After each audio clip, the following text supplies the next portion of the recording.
आतंकवादी मारे गए। एक लक्ष्य था आतंक के ठिकानों को, आतंक के अड्डों को सफाई करना, ध्वस्त कर देना। दूसरा लक्ष्य था ऑपरेशन सिंदूर का, आतंकवादियों को चुन चुन कर मारना, उन्हें मिट्टी में मिलाना। 100 से अधिक आतंकवादी मारे गए, 100 से अधिक। मैं कुछ आतंकवादियों के नाम पढ़ता हूं जिनको कि हम डिस्कस करते थे डिबेट्स में, टीवी पे, यूएन में, जिनको कि यूएस ने भी कंडेम कर रखा था। मैं नाम पढ़ रहा हूं। मुदस्सर कादियान खास उर्फ मुदस्सर उर्फ अबू जुंदाल। अबू जुंदाल नाम से हम जानते थे इस आतंकवादी को, और जो लश्कर तैयबा का आतंकवादी था, वो मरकजे तैयबा का जो मुरीदके में है, उसका इंचार्ज था। जब वो मरा तो उसके गार्ड ऑफ ऑनर, उसका जो जनाजा निकला, उसमें पाकिस्तान के आर्मी के अधिकारी थे, पाकिस्तान आर्मी के चीफ थे, पंजाब सीएम मरियम नवाज भी उसमें रही। आप सोचिए, ये एक सरकारी जमीन पर हुई और तमाम बड़े लोग, सरकारी लोग पाकिस्तान के उसमें शामिल हुए, जिससे कि यह सिद्ध होता है कि terror and the sponsors of terror are hand in glove together. आतंकवादी और जो आतंकवादियों को बढ़ावा देने वाले, वो एक साथ काम करते हैं। दूसरा, हाफिज मोहम्मद जमील, ये जैश ए मोहम्मद का आतंकवादी है। ये ब्रदर इन लॉ, साला था मौलाना मसूर अजहर का, और इंचार्ज था मरकज सुभान अल्लाह बहावलपुर का, वह भी मारा गया। तीसरा आतंकवादी मोहम्मद यूसुफ अजहर उर्फ उस्ताद जी उर्फ मोहम्मद सलीम उर्फ घोशी साहब, जैसे मोहम्मद का नामी आतंकवादी, और यह भी मौलाना मसूद अजहर से जुड़ा हुआ था, और यह वेपन ट्रेनिंग देता था जैसे मोहम्मद का। और सबसे बड़ी बात, IC-184 के हाईजैकिंग में इसका हाथ था। IC-814 के हाईजैकिंग में इसका हाथ था, वह भी मारा जाता है। चौथा आतंकवादी खालिद उर्फ अबू अक्स का। खालिद ये लश्कर तैयबा का आतंकवादी था, फैसलाबाद में मारा गया और वहां उसका फ्यूनरल होता है। अब मैं ये तस्वीर दिखाना चाहूंगा, आप ये तस्वीर देखिए। ये तस्वीर कोई साधारण तस्वीर नहीं है, यह तस्वीर है उन आतंकवादियों का जिनका जनाजा निकला। और इस तस्वीर में मैं दिखाना चाहूंगा कि ये जो खड़ा है सामने व्यक्ति, इस व्यक्ति का नाम है, ये LET का कमांडर है, लश्कर तैयबा का कमांडर है, अब्दुल रऊफ। अब्दुल रऊफ जो खुद एक स्पेशली डेजिग्नेटेड ग्लोबल टेररिस्ट, जिसको यूएस के ट्रेजरी बेंच ने डेजिग्नेट कर रखा है, अमेरिका के ट्रेजरी बेंच ने इसे आतंकवादी घोषित कर रखा है, वह सामने खड़ा है जनाजे में। और उसके पीछे जो खड़े हैं, मैं एक एक करके नाम पढ़ता हूं। लेफ्टिनेंट जनरल फैयाज हुसैन शाह, जो कि लेफ्टिनेंट जनरल है पाकिस्तान आर्मी के। मेजर जनरल राव इमरान सरताज, जो कि मेजर जनरल है पाकिस्तान आर्मी के। ब्रिगेडियर मोहम्मद फुरकान शब्बीर, पाकिस्तान आर्मी के। डॉक्टर उस्मान अनवर, IGP पंजाब, और Malik Sohaib Ahmed Bharth, member of provincial assembly of Punjab. ये बड़े बड़े लोग, तथाकथित सरकार के बड़े बड़े लोग, पाकिस्तान के आतंकवादियों के जनाजा में शामिल होने आए हैं। और जनाजे को लीड कर रहा है एक आतंकवादी, डेजिग्नेटेड आतंकवादी। और आप देखिए, ये बिफोर और आफ्टर, ये जितने भी मैंने आपको अभी आतंकवादी ठिकानों का नाम बताया, किस प्रकार उनकी परिस्थिति थी और क्या उनकी परिस्थिति हुई, यह इस तस्वीर से हम देख सकते हैं। तो उद्देश्य मैं बता रहा था, ऑपरेशन सिंदूर का उद्देश्य बहुत स्पष्ट था। उसका उद्देश्य था आतंकवाद के ठिकाने को ध्वस्त करना, आतंकवादियों को मारना और आतंकवाद के खिलाफ एक संदेश भेजना, और उसमें हम सफल हुए। पहली बार एक बात पूरे विश्व ने देखा कि पाकिस्तान का हर इंच भारत के पहुंच के अंदर है। कोई कोना पाकिस्तान का ऐसा नहीं है जो भारत के पहुंच से बाहर हो। और आप सोच के देखिए, पाकिस्तान का एयर डिफेंस सिस्टम फेल हो जाता है। पाकिस्तान का एयर डिफेंस सिस्टम फेल हो जाता है। जिस समय 6 और 7 के रात के बीच ये पूरी कार्यवाही हो रही थी, रफाल विमान द्वारा स्काल्प और हैमर मिसाइल्स के माध्यम से 23 मिनट के अंदर, 23 मिनट्स के अंदर एक विंडो था, जिस विंडो के अंदर ये 9 के 9 आतंकवादी ठिकाने उन्हें ध्वस्त कर दिए गए। 23 मिनट में पूरा विश्व ने देखा कि भारत क्या कर सकता है। मुझे लगता है पूरे विश्व में इस प्रकार से 23 मिनट के अंदर इतने प्रेसिशन के साथ आतंकवादी ठिकानों पर हमला किसी देश ने पहले किया होगा। और जब यह पूरा एक्सरसाइज समाप्त हुआ, उसके बाद जब हमारे एमईए ने, हमारी आर्मी ने प्रेस कॉन्फ्रेंस किया, तो उसमें कुछ 4 शब्द बहुत महत्वपूर्ण थे। वो 4 शब्द हैं: controlled, precise, measured, non escalatory. हमने ये जो 9 अड्डे ध्वस्त किए, वो कंट्रोल्ड तरीके से ध्वस्त किए। प्रिसाइज, कोई सिविलियन अड्डा या कोई मिलिट्री टारगेट नहीं था, प्रिसाइज टारगेट था, आतंकवादी ठिकाने, उनको ध्वस्त कर दिए। मेजर्ड, जितना ध्वस्त करना था उतना ध्वस्त किया, उसके अगल बगल के किसी स्ट्रक्चर को ध्वस्त नहीं किया। जहां आतंकवादी थे उनके ठिकाने में घुस के उनको मार के निकले। और नॉन एस्केलेटरी मतलब युद्ध को बढ़ाने वाला नहीं, नॉन एस्केलेटरी, क्योंकि the primary escalation was Pahalgam. जो मूल एस्केलेशन था वो 22 अप्रैल को पहलगाम में पाकिस्तान ने किया था। हमने रिएक्ट किया नॉन एस्केलेटरी। ये 4 शब्द अपने आप को परिभाषित करते हैं कि ऑपरेशन सिंदूर का लक्ष्य क्या था। ऑपरेशन सिंदूर का जो लक्ष्य था, ऑपरेशन सिंदूर ने उसे 100% पूर्ण किया, 100% पूर्ण किया। इसलिए आज हिंदुस्तान, भारतवर्ष गर्व के साथ कह सकता है कि ऑपरेशन सिंदूर एक ऐसा ऑपरेशन था जो 100% सक्सेसफुल था। और जितने हमारे जाबाज पायलट्स गए थे राफेल के साथ, उतने लौट के आए और आतंकवादी ठिकानों को ध्वस्त करके आए। और किसी सिविलियन को नहीं मारा, किसी मिलिट्री बेस को नहीं मारा। मगर दुखद है, जैसा कि पाकिस्तान से एक्सपेक्टेड है, पाकिस्तान उसके पश्चात रिटेलिएशन करता है, पाकिस्तान अपने ड्रोन्स इत्यादि भेजता है, मगर भारत की सिस्टम ने पाकिस्तान के इन ड्रोन्स को, इन मिसाइल्स को हवा में ही समाप्त कर दिया। और सबसे बड़ी बात है, एयर डिफेंस सिस्टम लाहौर का 7 और 9 तारीख के बीच लाहौर के एयर डिफेंस सिस्टम को समाप्त करने का काम हिंदुस्तान ने किया। और 9 और 10 तारीख के बीच, 9 मई और 10 मई के बीच 11 एयर बेसेस को, पाकिस्तान के 11 एयर बेसेस को ध्वस्त करने का काम भारतवर्ष ने रिटेलिएशन में किया।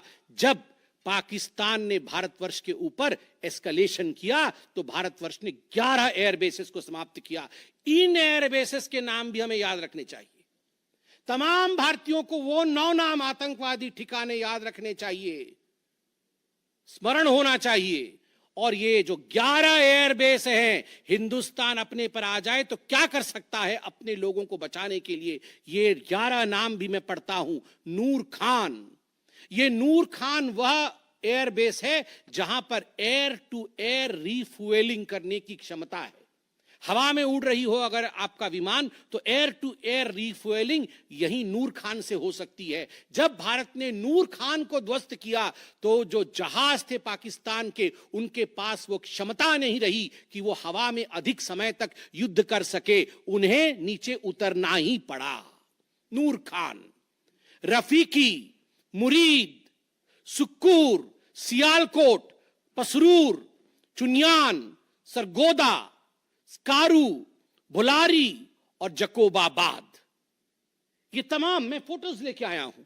जकोबाबाद का ये फोटो देखिए, क्या था पहले और क्या हुआ बाद में, क्या था पहले और क्या हुआ बाद में, आप देख सकते हैं परखच्चे उड़ गए। यह है precision of India's attack.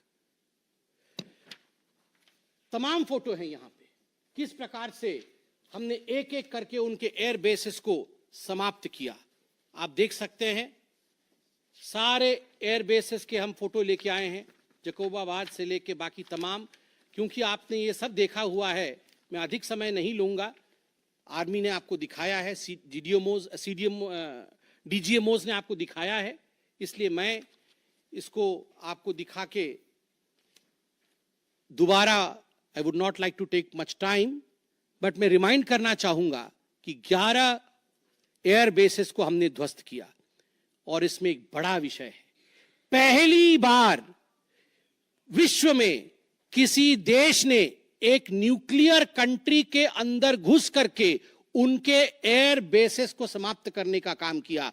Pakistan एक न्यूक्लियर कंट्री है, उसके अंदर घुस करके उनके एयर बेसेस को 20% पाकिस्तान के एयरफोर्स के इंफ्रास्ट्रक्चर को भारतवर्ष ने नाकाम कर दिया। 20% of PAF's infra was destroyed by India. Just imagine, एक न्यूक्लियर कंट्री है, उसमें घुसकर मारना, यह अपने आप में पूरे विश्व में पहला इंस्टेंस है। और भुलारी एयरबेस में 50 PAF पाकिस्तान एयरफोर्स के जवान मारे गए, जिसमें स्क्वाड्रन लीडर उस्मान यूसुफ भी मारे गए। कुल मिलाकर के 9 आतंकी ठिकाने, 11 एयरबेस, 100 से अधिक आतंकी, 50 जवान और अपनी इज्जत, यह पाकिस्तान ने खोया है। I repeat, what Pakistan has lost via operation Sindoor, 9 आतंकी ठिकाने, बड़े बड़े आतंकी ठिकाने, 11 एयरबेस, 100 से अधिक आतंकवादी, 50 से अधिक जवान और अपनी इज्जत, यह पाकिस्तान ने खोया है। यह झटका पाकिस्तान सह नहीं पाया और उनके डीजीएमओ का 10 तारीख को ही फोन आया। और उसके पश्चात मैं कहूंगा यह सीज फायर नहीं, यह एक अंडरस्टैंडिंग है। यह एक अंडरस्टैंडिंग है कि यदि भविष्य में किसी प्रकार का कोई भी आतंकी हमला होता है तो यह अंडरस्टैंडिंग तोड़ दी जाएगी। हमने करके दिखाया है, जो पहले कभी नहीं हुआ था वो हुआ है। इस बार अंदर घुस के मारा है हमने, यह एक अंडरस्टैंडिंग है। और सबसे बड़ी बात है, पाकिस्तान में उनके मौलाना, उनके मौलवियों ने पाकिस्तान का साथ नहीं दिया, मगर हिंदुस्तान की एकता देखिए, हिंदुस्तान का भाईचारा देखिए। पूरा देश एक होकर खड़ा हुआ, पूरा देश सेना के पीछे, सेना के अदम्य साहस के पीछे, हमारी राजनीतिक इच्छा शक्ति के पीछे पूरा भारत एक होकर खड़ा हुआ। और आज मैं कहना चाहता हूं कि आज पाकिस्तान पूरे विश्व में अलग थलग पड़ा है। पहले भी ऐसे वक्त थे, अनेकों प्रयास भारतवर्ष करता था। पहले हम सबूत देते थे, प्रयास करते थे, डोजियर के माध्यम से पाकिस्तान को प्रूफ दे आतंकवाद का। वो डोजियर लेती थी मगर उस पर काम नहीं करती थी। मगर आज नए भारतवर्ष ने पाकिस्तान को बख्शा नहीं है। आतंकवाद के खिलाफ एक निर्णायक लड़ाई हुई है और प्रधानमंत्री जी ने स्पष्ट कहा है, वहां से यदि गोली आती है तो यहां से गोला जाएगा। इसी के साथ मैं अपने वक्तव्य को समाप्त करता हूं। कोई प्रश्न हो तो अवश्य पूछे। कमलेश जी।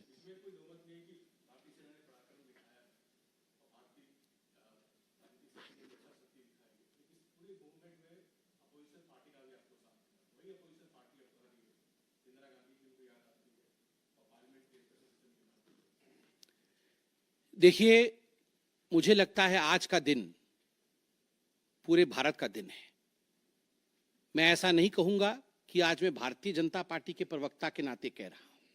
मैंने शुरू में ही कहा था, आज मैं भारतवर्ष के एक साधारण नागरिक के रूप में जो अदम्य साहस हमारे सेना ने दिखाया है उसका विवरण किया। पाकिस्तान ने क्या खोया है और हिंदुस्तान ने क्या पाया है वो मैंने आपको दिखाया है। इसमें तमाम पॉलिटिकल पार्टी ने एकजुटता दिखाई, यह भी अपने आप में एक बहुत बड़ी अचीवमेंट है, बहुत बड़ी बात है। और आज मैं नहीं चाहता हूं मैं किसी की आलोचना करूं, और मैंने कहा कि विगत दिनों में वह भी एक प्रयास था जहां हम प्रूफ देने की कोशिश करते थे। हम डोजियर इत्यादि देते थे, हम 26/11 भी हुआ था, उस समय भी हमने प्रयास किया था कि हम पाकिस्तान को समझाएं कि देखो तुम्हारे आतंकी आके क्या कर रहे हैं हमारे देश में, मगर पाकिस्तान मानता नहीं था। पाकिस्तान को लगता था कि they can take India for granted, मगर अब परिस्थिति बदले हुए हैं। अब कोई हिम्मत नहीं कर सकता है इंडिया के ऊपर आंख उठा के देखने का। आमोद राय।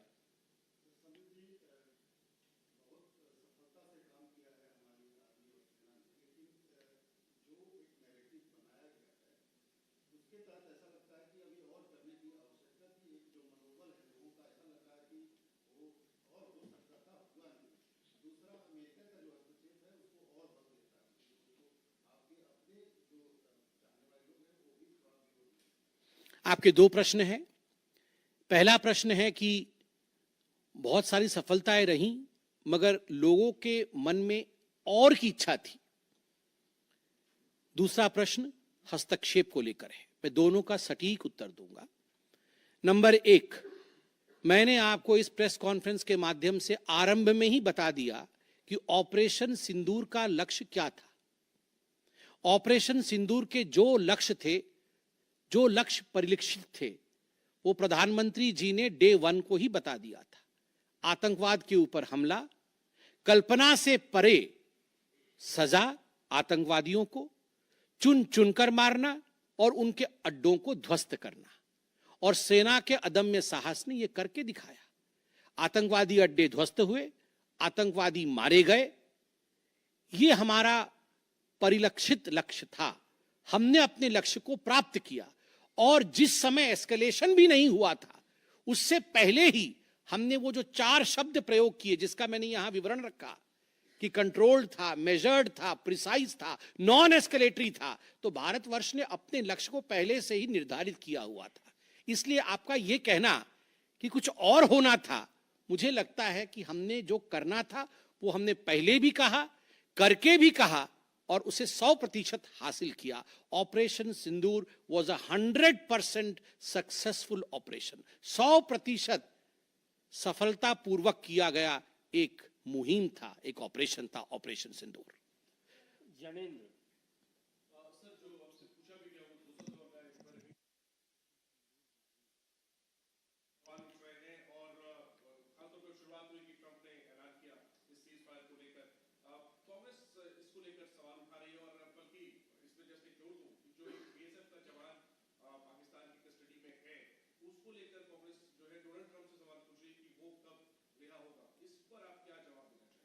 देखिए, पहली बात तो है, जहां तक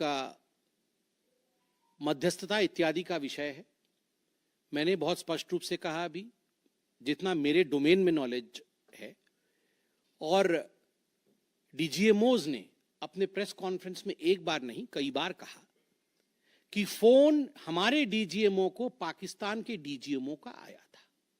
पाकिस्तान के डीजीएमओ ने कहा कि there should be some kind of stoppage, और चूंकि हमारा लक्ष्य पूर्ण हो चुका था, हम तो शुरू से ही एस्केलेशन के फेवर में नहीं थे। एस्केलेशन नहीं होना चाहिए था, नॉन एस्केलेटरी था। पाकिस्तान के डीजीएमओ ने फोन किया। दूसरे देशों का फोन, जहां तक दूसरे देशों का फोन आने का सवाल है, देखिए, ऐसी परिस्थितियों में तमाम देश एक दूसरे को फोन करते हैं। सभी देश एक दूसरे को फोन करते हैं, क्या मदद कर सकते हैं, किस प्रकार से कूल डाउन हो सकता है, इस विषयों पर चर्चा होती है। भारतवर्ष यूक्रेन भी फोन करता है, भारतवर्ष रशिया भी फोन करता है, सब जगह फोन करते हैं, हर कोई एक दूसरे को फोन करता है। इसमें किसी प्रकार का मगर संशय नहीं है कि डीजीएमओ पाकिस्तान ने फोन किया भारतवर्ष के डीजीएमओ को सीज फायर डिमांड करते हुए, रिक्वेस्ट करते हुए, डिमांड नहीं रिक्वेस्ट करते हुए।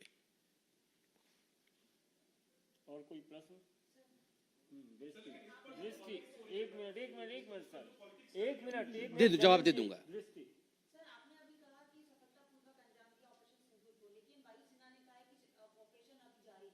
बिल्कुल, ऑपरेशन अभी जारी है, और मैंने कहा, माननीय प्रधानमंत्री जी ने स्वयं कहा है, गोली आएगी तो गोला जाएगा। तो अगर गोली आएगी तो गोला जाएगा। तो इसलिए ऑपरेशन सिंदूर समाप्त नहीं हुआ है। इंतजार कि अगर आंख उठाया तो उसका जवाब दिया जाएगा। देखिए, ये आपको क्या लगता है, इन प्रश्नों का जवाब कि जंग के लिए हमारी क्या तैयारी है, इसका जवाब प्रवक्ता देंगे।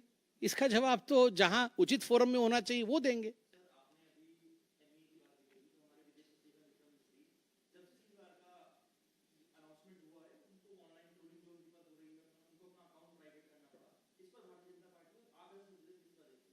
देखिए, मैं बहुत स्पष्ट रूप से बता दूं, ये आज की जो प्रेस कॉन्फ्रेंस हो रही है ऑपरेशन सिंदूर को लेकर हो रही है, उसके सफलता को लेकर हो रही है, और तमाम लोग जो ऑपरेशन सिंदूर से जुड़े हुए थे, चाहे वो सेना हो, चाहे वो हमारी राजनीतिक घटक हो, चाहे वो हमारे ब्यूरोक्रेट्स हो, उन सभी का सलाम है।